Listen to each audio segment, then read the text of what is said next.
Olá, amigos. É sempre com muita alegria que nos reencontramos através deste veículo. No capítulo 5 do Evangelho segundo o Espiritismo, Bem-aventurados os aflitos, o item 21 nos traz importantes esclarecimentos sobre a perda de pessoas amadas e as mortes prematuras.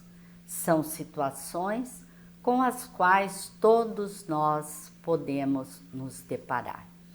Pensando nisso, hoje vamos conversar sobre difíceis situações como essas. Rubens Marcon, presidente da União Regional Espírita, 7ª Região da Federação Espírita do Paraná, com sede em Maringá, é o nosso convidado.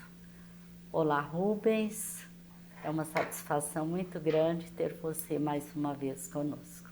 Obrigado, igualmente, Mônica. Rubens, como nos referimos, né, a morte é uma situação bastante delicada.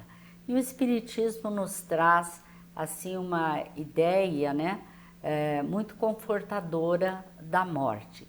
Primeiramente, quando se dá a morte do ser humano? O Espiritismo esclarece e consola, viu, irmã? Allan Kardec tratou dessa temática, está no Livro dos Espíritos, na pergunta 68.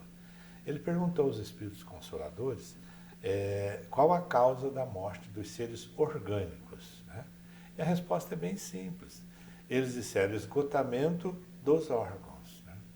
Então veja, podemos comparar o nosso corpo como uma máquina completíssima, né, especialíssima que Deus nos proporciona, né?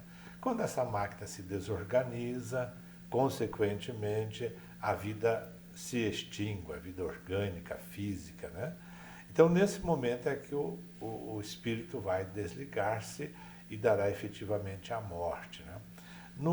Gostaria de trazer aqui uma definição que é do médium baiano Divaldo Pereira Franco, que ele colocou assim: a morte é a interrupção do fluxo vital que mantém os órgãos físicos em funcionamento. Quando ocorre a anóxia cerebral e a paralisação do tronco encefálico, dá-se o fenômeno denominado morte. É no livro Vivências do Amor em Família, de Divaldo Franco. Eu achei muito oportuno trazer essa definição bem técnica do nosso querido Divaldo Franco. Essa definição do Espiritismo, né, de que a morte é o esgotamento dos órgãos, ela nos leva também à questão espiritual, né? E essa questão espiritual é que nós vamos conversar com você, né? Porque normalmente se tem medo da morte pensando que a separação da alma e do corpo é dolorosa. Procede esse pensamento? Não, absolutamente, mano. Por isso que nós convidamos, estudem o Espiritismo, né? Leiam o Livro dos Espíritos e as demais obras, né? Na pergunta 154, Allan Kardec responde essa pergunta nos informando que a separação da alma do corpo não dói absolutamente nada. E essa orientação veio já dos espíritos codificadores, nessa orientação, né? Então eles informam que o espírito quase nada sente nesse momento da separação. E nos orienta ainda mais que as dificuldades que existem normalmente são dos processos doentios, as dificuldades orgânicas do corpo, mas não a separação em si do espírito. Porque as pessoas algumas vezes têm a compreensão errônea que acha que o espírito sai do corpo. Isso não acontece, né? O espírito se desliga do corpo quando o corpo não tem mais vitalidade. Certo. Mas para melhor compreendermos a morte, Allan Kardec perguntou aos espíritos codificadores, né? O que sucede à alma no momento da morte? O que acontece? Automaticamente ele se desliga, ele fica vinculado, ou o que implica nessa situação? A doutrina espírita nos informa que existe sempre um período de perturbação quando nós sofremos a desencarnação, né? Uns podem ter um processo de perturbação rapidíssimo e outros mais demorado. Então, na realidade, na continuidade da vida, ou seja, no instante da morte, nós não temos absolutamente nada de ter medo de que vai haver dor, que vai haver uma separação do espírito e que vai ocasionar dor a nós outros. A espiritualidade responde de forma bem simples e objetiva, assim, que nesse momento houve a separação, o espírito volta a ser espírito. É a forma bem simples que eles colocam. Ou seja, a doutrina espírita nos orienta. O mundo espiritual existe desde sempre. O mundo das causas, que é o nosso mundo, ele é passageiro. Nós somos um protótipo do mundo espiritual. Então, quando nós voltamos ao mundo espiritual, voltamos às ações naturais que fazem parte da nossa vida. Trabalhar, estudar, nos relacionar com os semelhantes, tal qual nós fazemos aqui, só que na condição de espírito livre da matéria. Então não existe dor, as preocupações devem ser aquelas assim de esperança, de consolo e de satisfação do retorno do espírito à sua casa, que é permanente, a casa do mundo dos nossos espíritos. E esse momento de perturbação, logicamente, você colocou, né, uns mais rápidos, outros mais longos, depende da forma como se viveu, né? Sem dúvida, muito bem lembrado, Ivone. Quanto mais nós temos a vida regular, uma vida dentro do campo das ações benéficas, benevolentes, fraternidade, serenidade, tranquilidade, respeito e responsabilidade conosco mesmos, nós teremos um retorno certamente já com serenidade, com tranquilidade, porque nós fizemos uma caminhada dentro do campo que a lei natural espera de cada um de nós, do exercício do amor, da caridade, da tolerância, conforme nós podemos desenvolver. Aqueles que ainda estão na violência, na brutalidade, nas situações de viciações mais diversas, esses poderão ter o desligamento, espiritualmente falando, mais demorados. Veja, a morte dos mais jovens normalmente gera muita comoção, né? Como a doutrina espírita explica as mortes prematuras? E a doutrina espírita é um consolo nesse aspecto, Ivone, né? Porque o espírito, na realidade, nós não sabemos nem precisar a idade de cada um de nós, né? Então nós vemos um corpo jovem, né? Não quer dizer que temos ali um espírito jovem.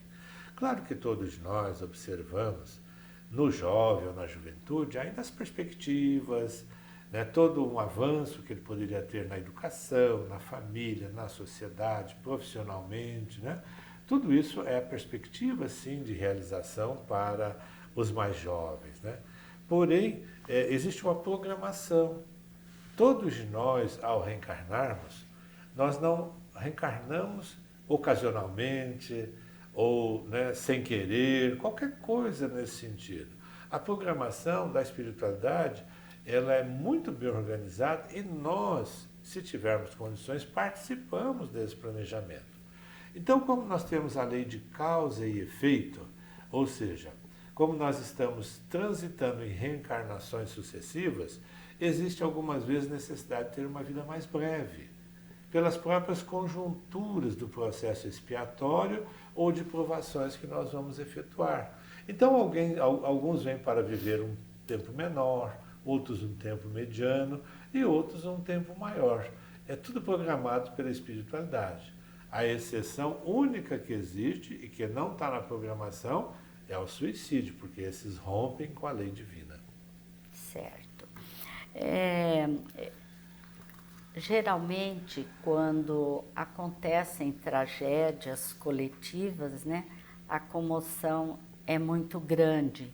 Como que nós podemos entender as mortes coletivas e por que elas acontecem? Ações coletivas, né? Nós vivemos coletivamente, então nós erramos coletivamente, né? Então pessoas que vêm nesses grupos, que nem nós observamos há pouco tempo, um avião, né, do Paraná, que caiu no estado de São Paulo, outras vezes ônibus, né, que morrem N pessoas de uma vez, ou outras situações mais, é que esses espíritos tiveram no seu passado realizações em conjunto de ações que transgrediram a lei de Deus. Consequentemente, existem essas programações para que, em conjunto, reabilitem-se perante a lei de Deus. As condições são as mais variadas, as mais diversas, os porquês também, né? Mas o importante é a gente compreender que existe essa dinâmica no plano espiritual e que ela objetiva sempre a recomposição de todos nós de forma coletiva ou individualmente, né?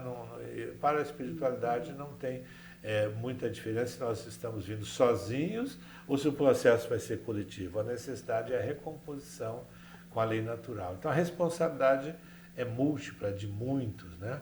Mas devemos compreender sempre que ali existe a justiça divina. Não é porque o fulano embarcou e não deveria, ou quase ele não foi, né? Não pensemos assim. Pensemos sempre que Deus é bom, é justo e que há necessidade daquele procedimento naquela conjuntura, porque o nosso passado assim nos remete a desenvolver essa caminhada no presente momento. É a justiça divina, não é? Dependendo do tipo de vida que nós levamos, é o tipo de morte que teremos, né? E também não necessariamente eles devam ter cometido o erro em conjunto, mas cometeram o mesmo tipo de equívoco, né? É fato. Algumas vezes a espiritualidade, digamos assim, para acomodar uma situação, ter um desenvolvimento mais rápido, mais intenso, ela reúne espíritos de igual necessidade, de igual comportamento, né? Para que tenha então um processo de desencarnação, né, coletivo, facilita também o trabalho da espiritualidade, dinamiza também o encontro dos espíritos e essa melhoria nesse progresso que nós temos que desenvolver. Sem dúvida nenhuma, é isso mesmo. É esse entendimento que nos leva a compreender a justiça divina, Rubens? Sem dúvida, né?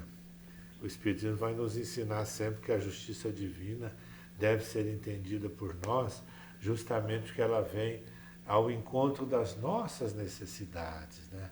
Quando nós nos consideramos não merecedores, não acreditamos em Deus, não acreditamos na continuidade da vida, isso nos perturba sobremaneira, né?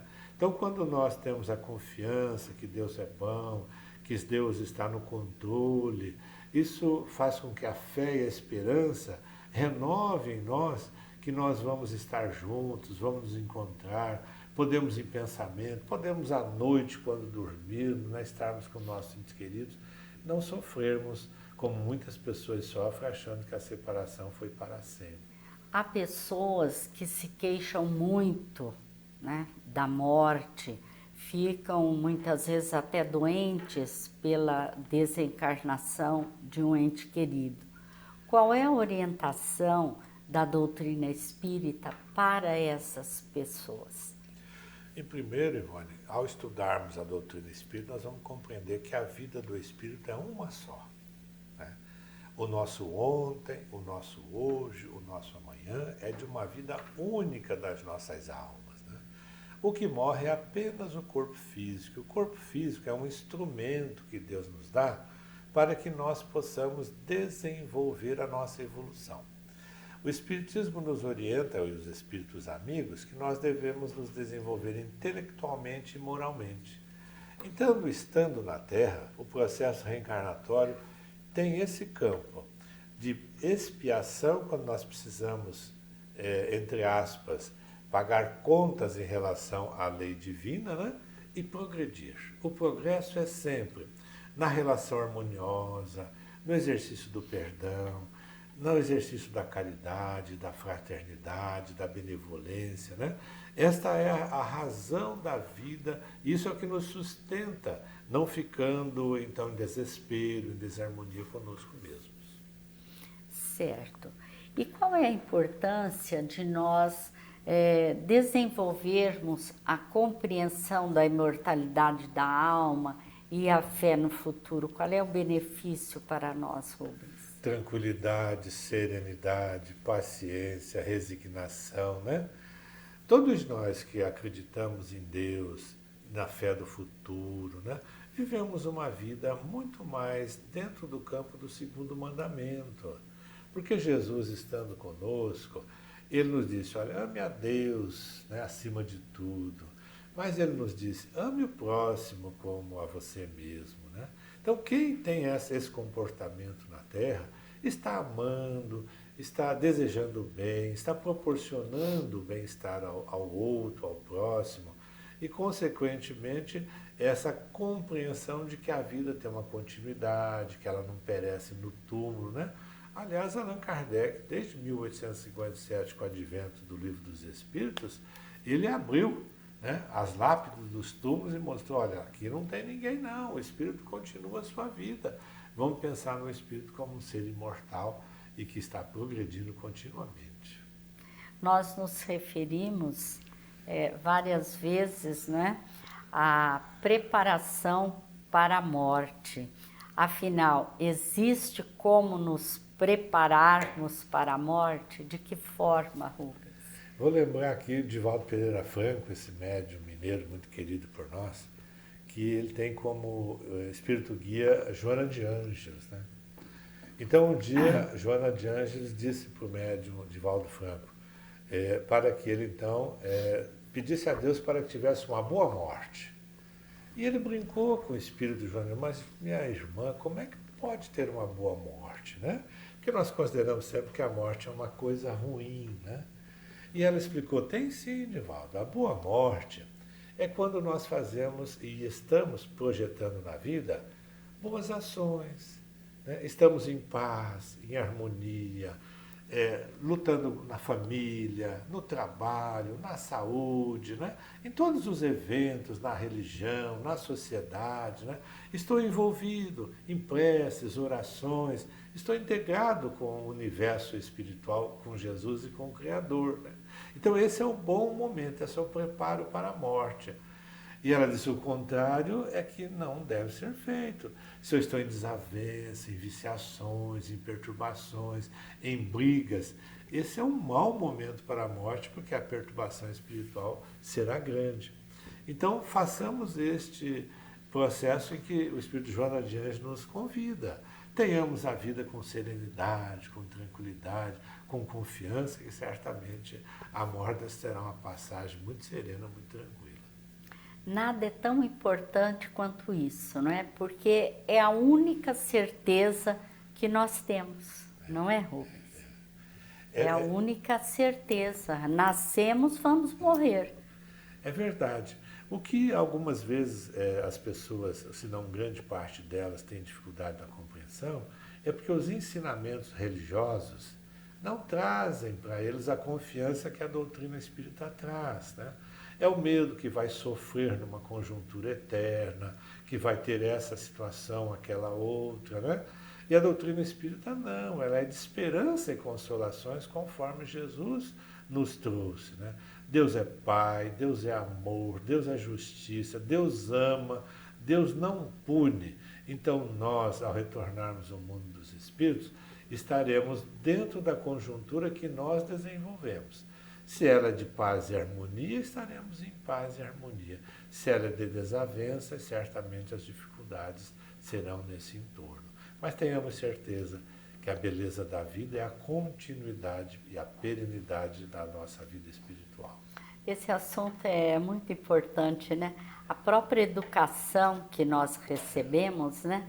Ela influencia nesse temor, nesse medo da morte, né? Às vezes a criança fala na morte, nem fale nisso, Nem pense nisso, bate 3 vezes na mesa, né?